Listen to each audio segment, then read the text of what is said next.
యూనివర్సిటీలో నిరుద్యోగులు విద్యార్థులు చేస్తున్నటువంటి నిరసన కార్యక్రమాలను కవర్ చేయడానికి వెళ్లినటువంటి జర్నలిస్టు మిత్రులను అక్రమంగా అరెస్ట్ చేసి వాళ్ళ కాలర్ పట్టుకొని పోలీసులు లాక్కెళ్లడాన్ని మేము తీవ్రంగా ఖండిస్తాము.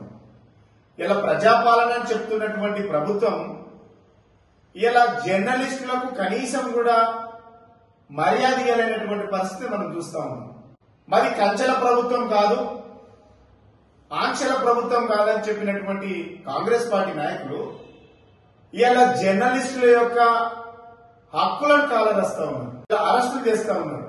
ఇలా యూనివర్సిటీలో మళ్లీ తెలంగాణ ఉద్యమ పరిస్థితులు కనబడతా ఉన్నాయి. సమైక్య రాష్ట్రంలో ఏదైతే భాష వాయువుల సప్పులు, పోలీసు బూట్ల సప్పులు, పోలీసు పహార్లో ఉన్నటువంటి యూనివర్సిటీ ఎట్లయితున్నదో గత 2-3 రోజుల నుంచి యూనివర్సిటీలో చూస్తే ఇలా పోలీసు పహారలో యూనివర్సిటీ కనబడతా ఉన్నది.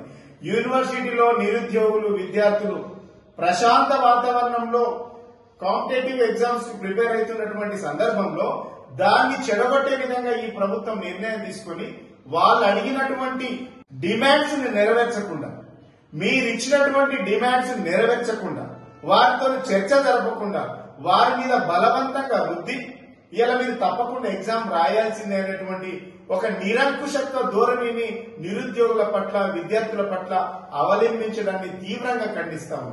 అరెస్టు చేసినటువంటి జర్నలిస్టులను, నిరుద్యోగులను, విద్యార్థి నాయకులను వెంటనే విడుదల చేయాలి.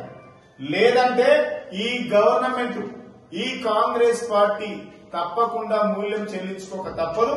డెఫినెట్ గా నిరుద్యోగుల పక్షాన, విద్యార్థుల పక్షాన, జర్నలిస్టు పక్షాన ప్రజాస్వామ్యాన్ని కాపాడడానికి బీఆర్ఎస్ పార్టీ ఎప్పటికీ అండదండగా ఉంటుంది. వాళ్ళ తరఫున పోరాటం చేస్తుందని సందర్భంగా గుర్తు చేస్తాము.